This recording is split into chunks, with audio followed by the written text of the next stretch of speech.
viral အရင်ဖြစ်တဲ့ hook တွေကိုဘယ်လိုလွယ်လွယ်လေးဖန်တီးမလဲ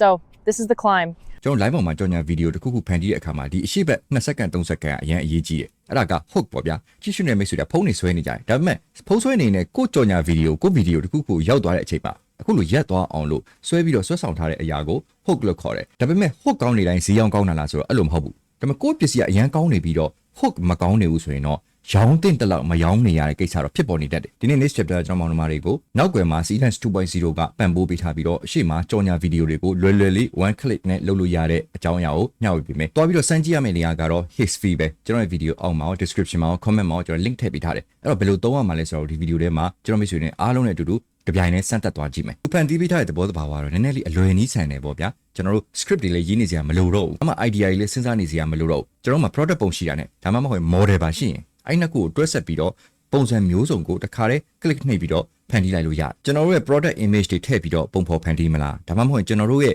product တွေတင်ရောင်းနေတဲ့ website link တစ်ခုကိုကူးထည့်ပြီးတော့ပဲတန်းပြီးတော့ဖန်တီးမလား။ကျွန်တော်အရှိမတင်ခဲ့ဘူးတဲ့ video တစ်ခုရှိတယ်။ကြော်ညာ9မျိုးကိုတစ်ပြိုင်တည်းဖန်တီးနေ။အခုကနောက်ထပ် features အသစ်ထပ်ထွက်တာhook နဲ့ပေါင်းလိုက်တာကျွန်တော်စမ်းကြည့်ရတဲ့လောက်မှာ Seedance 2.0 ဖြစ်တဲ့အတွက်အမှားယွင်းအတိမ်ဆောင်မရှိဘူး hallucination မရှိဘူးထွက်လာတဲ့ video output တွေကအရန်ကောင်းတယ် viral hook တွေနဲ့တွဲပြီးတော့သုံးတဲ့အတွက်ကျွန်တော် TikTok တို့ IG တို့ Facebook တို့ပေါ်မှာတော့လူပိုကြည့်သွားတာပေါ့ဗျာတာမန်ကြော်ညာထက်ဆိုင်ကိုယ့်ရဲ့ product ကလေးကိုလူနည်းနည်းပို့ပြီးတော့ကြည့်သွားတယ်အနည်းဆုံးတော့သိသွားတယ်ဝယ်ချင်းတွေဘာတွေကတော့ကိုယ့် product ကောင်းခြင်းမကောင်းခြင်းနဲ့လည်းဆိုင်သေးတယ်တခြားအရာတွေ customer service စသဖြင့်အများကြီးဆိုင်သေးတယ်ဆိုပေမဲ့ video ဖန်တီးတဲ့အခါမှာအရင်တော့လို့မခက်ခဲတော့ဘူးကျွန်တော် product ပုံလေးတွေကိုစီကာစင်ကာနဲ့ product description လေးရေးပြီးထားလိုက်ရုံနဲ့ hook နဲ့ပေါင်းဆက်ပြီးသွားရင် AC ပဲ video တစ်ပုဒ်ထွက်လာပြီ marketing studio ကိုသုံးပြီးတော့ကျွန်တော်တို့က product မရှိဘူးအလုပ်လည်းမရှိဘူးလုပ်ငန်းလည်းမရှိဘူးစီးပွားရေးလုပ်ငန်းရှင်လည်းမဟုတ်ဘူးဆိုရင်တော့မှကျွန်တော်တို့ဒါကိုသုံးပြီးတော့ကြော်ညာတွေဖန်တီးပြီးတော့ service ပေးလို့ရကျွန်တော်တွေကကိုနေ့ရဲ့ video မှာရေးထားတဲ့ link ကနေ history ကိုလာလိုက်ရင်ဒီနေရာ home page ကိုရောက်သွားတယ်ဒါကတော့ landing page ပေါ့ history ရဲ့ဒီရဲ့ဘက်မှာအပြောင်းလဲလုပ်လိုက်လို့ menu tab ကတော့ရှင်းပါတယ် image ဆိုလဲဒီမှာလာလိုက်ရုံပဲเนาะ video ဆိုလဲဒီနားမှာလာပြီးတော့ကိုသုံးကျင်တဲ့နေရာမှာ canvas တို့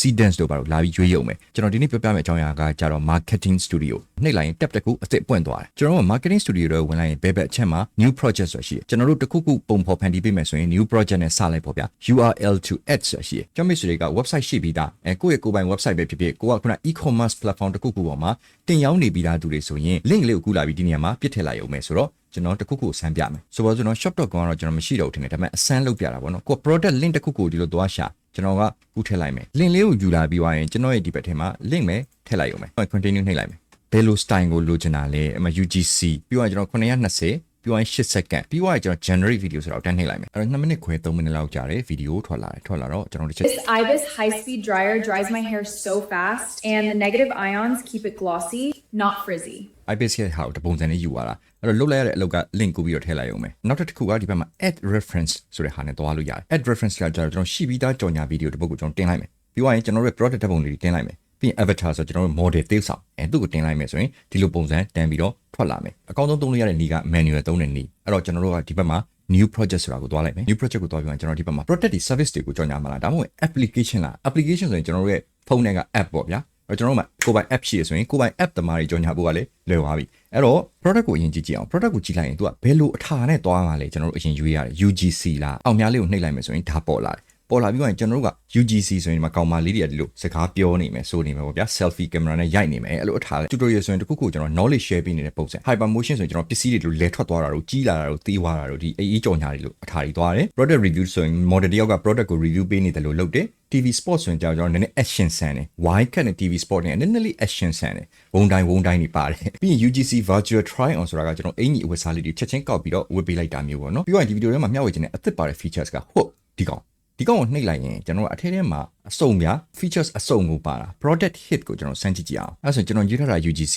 hook က product hit setting ကိုတစ်ချက်ကြည့်ကြည့်မယ် setting ကျတော့ဒီမှာနေရာတွေရဲ့ setting တွေအများကြီးပဲကျွန်တော်လိုချင်တာကို search လုပ်လို့ရတယ်ကျွန်တော်ထားပါတော့ link ပေါ်မှာထိုင်နေတာယူကျွန်တော်ရွေးလိုက်ပြီးတော့ရင်ဒီဘက်မြားလေးကိုနှိပ်လိုက်မယ်ဆိုရင် aspect ratio က auto လား916လား69လား down လိုက်လားဘေးလိုက်လားပြီးတော့ quality ကိုကျွန်တော်ရွေးလို့ရတယ်920ပဲထားကြည့်မယ်duration ကတော့ okay 8 second လောက်ပဲထားကြည့်မယ်အဲ့ဒါယူပြီးသွားရင်ကျွန်တော်တို့ကဘာ product သုံးပါလဲအဲ့ဒါဆိုရင် product ပုံတွေကိုကျွန်တော်ထည့်လိုက်မယ်ထားပါတော့ဒါကျွန်တော် community တဲ့ Justin ရဲ့ခောက်ဆွဲအဲ့ဒါ product ပြီးတော့ကို avatar ကိုသူ့စီမှာရှိတဲ့ဟာလေးရွေးလို့ရတယ်လို့ကိုကြိုက်တဲ့ model သေဆောင် avatar ကိုလည်းပုံဖော်ဖန်တီးထားလိုက်လို့ရတယ်ဆိုတော့တင်ထားတဲ့ပုံနဲ့ရွေးချယ်ပြီးတော့ဖန်တီးကြည့်လိုက်မယ်ဆိုရင် Okay, so this is the vermicelli noodle soup from Asian Noodles. Chicken curry broth, shiitake, black mumbers, quail eggs, glass noodles. 17 pounds, light, nourishing, zero complaints. ဒါမှမဟုတ်ဒါမျိုးတွေလုပ်နေရတဲ့အချိန်မှာကျွန်တော်ရဲ့ next chapter community တွေကကျွန်တော် next chapter ကြည့်နေတဲ့မိတ်ဆွေတွေအားလုံးရောအရင်တည်းရတယ်သူတို့ရဲ့ product ပုံနေတာရှိရင်ကျွန်တော်ဒီလို collaboration history နဲ့တွဲပြီးတော့စမ်းပြနေတဲ့အချိန်မှာသူတို့ဟာရောကျွန်တော်တစ်ခါတည်းထုတ်လိုက်လို့ရမှာပဲဆိုပြီးတော့ကျွန်တော်စဉ်းစားမိတယ်ဘာလို့လဲဆိုတော့ကျွန်တော်ဘာ product မှမရှိမနေဘူးကျွန်တော်ဒီပြောင်းလိုက်မယ် unboxing ကိုကျွန်တော်ရွေးလိုက်မယ်ကျွန်တော် hook ကို random object ဆိုတာယူကျွန်တော်ရွေးလိုက်မယ်ပြီးတော့ရင် setting နဲ့ကိုသွားမယ် setting ထဲမှာကျွန်တော်ဒီခေါက်ကားရဲ့ဟာကိုရွေးလိုက်မယ် in car ဆိုတော့စမ်းကြည့်ကြည့်အောင် product ရွေးချယ်တဲ့နေရာမှာကျွန်တော်တို့ကဒီမှာခုနပြောသလိုပေါ့ product link တစ်ခုကိုကျွန်တော်ကူးလာပြီးတော့ what ဆိုပြီးတော့ဒီမှာတန်းထည့်လိုက်ရင်လေအဲ့ product link ကဒီလိုတန်းပြီးတော့ဖြစ်သွားတယ်နော်ပုံတွေအကုန်လုံးကိုစာသားတွေအကုန်လုံးယူရတယ်ပြောရမယ်စာသားတွေကအစားသူကသူပုံဖော်ဖန်တီးပေးသွားတယ်ဒါမှမဟုတ်လေကျွန်တော်တို့က create manually ဆိုရင်ကျွန်တော်တို့ကပုံတွေတင်ပြီးတော့အဲ့ဒီမှာ upload ပြီးသွားတဲ့အခါမှာတစ်ခါကျရင်သူဒီ product ရဲ့ description ကိုတစ်ခါတည်းတန်းပြီးတော့ဖတ်ပြီးရေးပေးတာရှိတယ်အကယ်၍ကျွန်တော်တို့ product ပုံကသိတာနဲ့ဘာမှမသိဘူးဆိုရင်တော့ကိုယ့်ကိုယ်နာမည်ပေးလိုက်တာပိုကောင်းတယ်ဆိုတော့ NC handmade product ဘာညာပေါ့ဗျာပြီးတော့ avatar ဆိုလို့ကျွန်တော်စိတ်ကြိုက်ပုံဖော်လိုက်လို့ရတယ် model ပုံကိုအပြောင်းလဲနည်းနည်းဖြစ်သွားအောင်လို့ကျွန်တော် comment အများနဲ့ရေးပေးနေကြမိတ်ဆွေတွေရဲ့ profile ပုံကိုသုံးမယ်ဗျာကျွန်တော်စီးထိုးခွင့်ပြုပါကိုနေခွင့်လွှတ်ပါပိုဆိုင်နေ okayမြင်ရတယ် okay အဲ့ဆိုရင် avatar ပုံမှာကျွန်တော်တို့အပေါင်းလေးလာနှိပ်လိုက်တယ်ကျွန်တော်ရဲ့ကိုယ်ပိုင် avatar တက်ကောင်ဖန်တီးပေးပါဆိုပြီးတော့ generate လုပ်လိုက်လို့လည်းရတယ်ဒါမှမဟုတ်ကျွန်တော်တို့ကြိုက်တဲ့ model တယောက်ရဲ့တက်ပုံတွဲလိုက်လို့လည်းရတယ်နာမည်ကြီးမင်းသားမင်းသမီးအဲ့လိုနာမည်ကြီးလူသိရှင်ကြားသိပြီးသားလူတွေရဲ့ပုံတွေကို upload တင်လို့ဒီမှာမရအဲ့တော့ကျွန်တော်လိုမျိုးကိုပုံကိုသုံးရင်တော့အခုနကကျွန်တော် comment ရေးပေးထားညီလေးရဲ့ပုံကိုကျွန်တော်ကိုဒီ video မှာကိုနေကြီးကိုခွင့်လွှတ်ပါလှလှလေးလုပ်ကြည့်မယ်နော် create avatar လို့နှိပ်လိုက် product ကကျွန်တော်ဒီစိတ်ကလေး model ကဒီညီလေးသုံးမဲ့ပုံစံ unboxing ဘူးဖွင့်မယ်သုံးနေတဲ့ virus hook က random object mic နေရာကကားထဲမှာ ratio က9:16နဲ့ကျွန်တော် generate နှိပ်လိုက်ပြီ So this is from NC Crochet. Completely handmade, every single stitch. Like someone sat down and made this. ဒီလိုမှရန်သဘောကြအဲ့ဆိုရင်ဒီတစ်ခေါက်က UGC virtual try on နဲ့ဆမ်းမယ်ကျွန်တော် comment ရေးထားတဲ့မောင်နှမတွေတွေကပဲကိုကျော်စင်ဟေးကိုနေခွင့်လွှတ်ပါ okay product အသစ်တစ်ခုဖန်တီးလိုက်မယ်ဒီအင်ကြီးကိုလုံးဝမလဲဘူးလို့ပြောလို့ဒီအင်ကြီးကိုကျွန်တော် product လုပ်မယ်အင်ကြီးလည်းပေါက်နေရမှာမသိဒီလို brand မျိုးကိုကျွန်တော်မိတ်ဆွေပြမရှာလို့မရကျွန်တော်အာမခံတယ် BKK ရဲ့3000နဲ့ဝယ် Blizzard hit out of nowhere, lava still going below me, and the one and only tea, clean.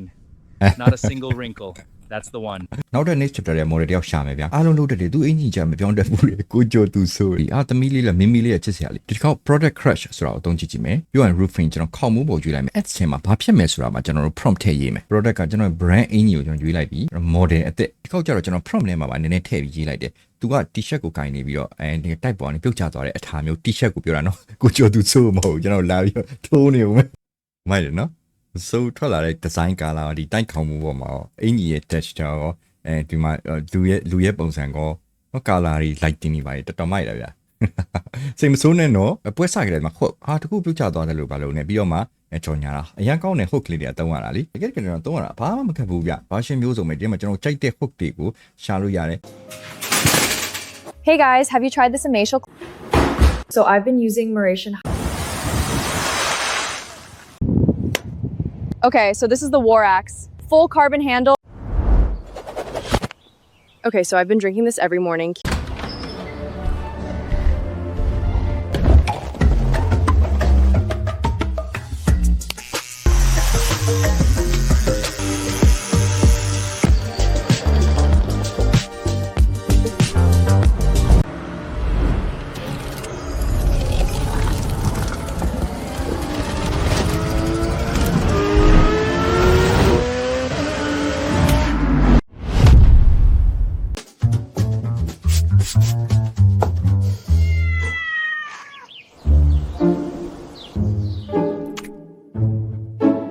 ကျွန်တော်မိတ်ဆွေတို့ရဲ့ creation ပဲကျွန်တော်မိတ်ဆွေတို့ကိုယ်ပိုင်ကြိုက်တယ်လို့ဖန်တီးလိုက်လို့ရတယ် t-shirt လေးပဲပြုတ်ကြခက်လို့ပဲတိုက်လဲဘာမှ idea မရှိဘူးဆိုရင်သူစီက hook တွေကိုအများကြီးသုံးလို့ရတယ် history marketing studio ရဲ့လုံးဝအားတာတဲ့အချက်အဲ့တော့ history မှာ cinema studio ရှိတယ်ဗျခုန canvas တွေရှိတယ်ဗျ marketing studio တွေဆိုတဲ့အရန်ကောင်းတယ်အဲ့တော့မြန်မာလိုပြောတဲ့နေရာတော့အားနည်းချက်ရှိတယ်ဆိုပေမဲ့ history ရဲ့ voice over ထဲမှာလည်းတုံးထားတဲ့အတန် engine power က11 lap ကထင်တယ် 11v3 တို့ Bidens က6 page တို့အဲ့ဒါတွေပါတော့မစိုးအကုန်လုံးအကောင်းနေပြီသူဆွဲစုပြီးအဲ့တော့ Hixfee ကိုလည်း thanks for sponsoring this video ကြည့်ပြီးတော့ကျွန်တော်မောင်နှမတွေရောကိုနေပြောစီပြည့်စင်တဲ့ပုံလေးတွေယူပြီးစတာတော့ခွင့်လွှတ်ပေးပါပြောမယ်လို့ထင်ပါတယ်ဖြစ်နိုင် credit တွေတပုံကြီးရရင်ကျွန်တော်အမြဲတမ်းအဲ့လို comment ရေးပြီးတော့ကျွန်တော်စနှောက်နေကြတဲ့မိတ်ဆွေတွေအကုန်လုံးလည်းကျွန်တော်ရုပ်ရှင်တစ်ခါတော့ရလိုက်ချင်တယ် video အဆုံးထိကြည့်ရှုပေးတဲ့မောင်နှမတွေကျေးဇူးအများကြီးတင်ပါတယ် like တွေ share တွေ comment တွေလည်းရေးပေးပါဦး